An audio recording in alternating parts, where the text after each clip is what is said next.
अस्सलाम वालेकुम नाज़रीन, सिंध टॉक प्रोग्राम से गॾु आऊं आहियां जो मेज़बान इमरान शलकियारी। नाज़रीन, अॼु असां जिते मौजूदु आहियूं ही मुखी महल हाउस आहे।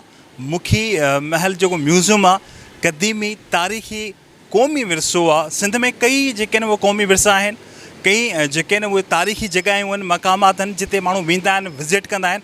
पर अॼु असां तव्हांखे हिन मुखी महल जे हवाले सां जेको आहे तव्हांखे इंफॉर्मेशन ॾींदासीं, जेको आहे स्टोरी जेको आहे उहो तव्हांखे हिकिड़ी नंढड़ी ॾेखारींदासीं पंहिंजे SS न्यूज़ जे चैनल जे तवसुल सां। ऐं तव्हां उहो ॾिसोसि त हीउ जेको मुखी महल केतिरो जेको आहे उहो पुराणो आहे। हैदराबाद जे गुंजान आबादी में जेको आहे हीउ जेको आहे म्यूज़ियम मौजूदु आहे, जिते घटि माण्हू जिन खे ॼाण आहे, जिन खे जेके हिन बिल्डिंग खे सुञाणनि था, जिन खे ख़बर आहे, उहे हिते अचनि था ऐं हिन म्यूज़ियम खे विज़िट कनि था।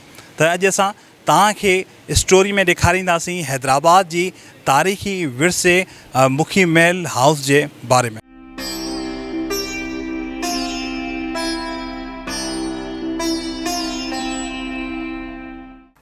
मुखी हाउस जी क़दीम तारीख़ी अहमियत। पाकिस्तान जे ॿिए नंबर वॾे सूबे सिंध जो हैदराबाद हिकु क़दीम शहर आहे, जंहिंखे आगाटे ज़माने में नेरून कोट जे नाले सां बि सॾियो वेंदो हो। हिन क़दीम शहर जूं क़दीम इमारतूं पंहिंजे आवली दौर जी तरक़ीअ जा शाहकार नमूना पेश कनि थियूं।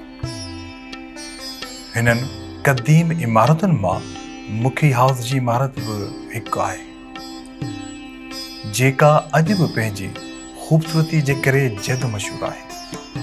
हीअ इमारत हैदराबाद जे इलाइक़े पके किले जे वेझो होम स्टे हॉल जे साम्हूं मौजूदु आहे, जंहिंखे 120 साल गुज़री चुका आहिनि। हिन इमारत खे मुखी हाउस या वरी मुखी महल जे नाले सां सुञातो वञे थो। हीअ इमारत 1920 ईस्वीअ में उन वक़्त जे मशहूरु शख़्सियत ॾेथानंद मुखी पंहिंजी चाह जे मुताबिक़ हिन इमारत खे तामीर करायो ऐं हिन पंहिंजी तामीर कयल शाहकार इमारत खे मुखी महल जो नालो ॾिनो।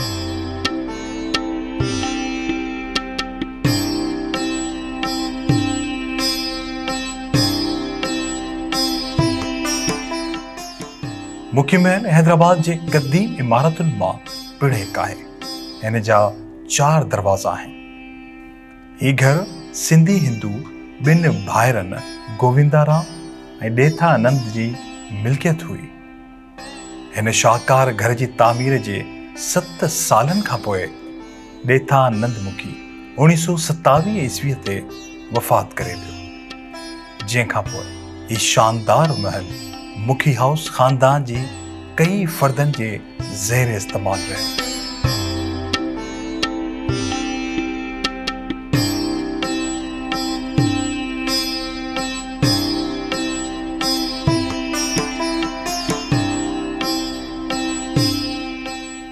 हिन शाहकार महल खे सन 2009 ईस्वीअ में आसारे क़दीमा हिन खे संभालण जो फ़ैसिलो कयो ऐं हिन अज़ीम महल में म्यूज़ियम क़ाइमु कयो वियो।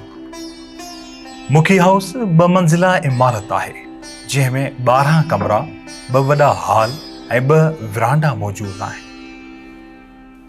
जॾहिं त छित ते हिकु ख़ूबसूरत गुंबज़ पंहिंजी शान ऐं शौकत जी गवाही ॾींदे नज़र अचे थो। हिन महल में ख़ूबसूरत दरवाज़ा ऐं दरियूं बि आहिनि, जंहिंमें शीशम ऐं सागवान जी काठी कुतुब आंदी वई आहे। जॾहिं त ख़ूबसूरत रोशनदाननि सां गॾोगॾु छित ते ॾिनल बॉर्डर माण्हुनि जी तवजो जो मर्कज़ रहे थो।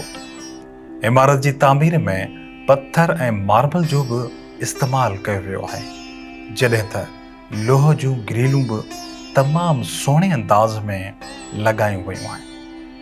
हिन इमारत जी ख़ूबसूरती ॾिसंदड़नि खे मोहे छॾे थी।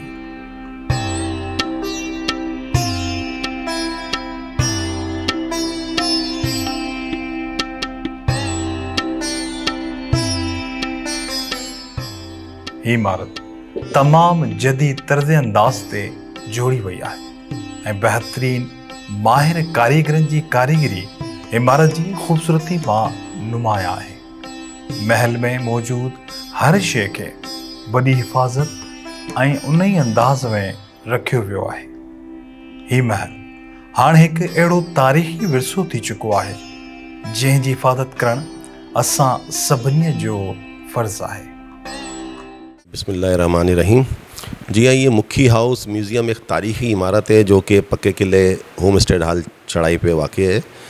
इसकी जो तारीख़ है वो तकरीबन 103 साल पुरानी है। तामीर जो है इसकी 1920 में कराई गई। जो आपका सवाल है कि जो है कितनी पजीराई है इसको हासिल थे, डिपार्टमेंट ऑफ एंटीक्विटीज़ ने जो है इसको हेरिटेज डिक्लेयर करके इस पर रिस्टोरेशन का काम किया। ये बिल्डिंग बिल्कुल तबाह हाल थी।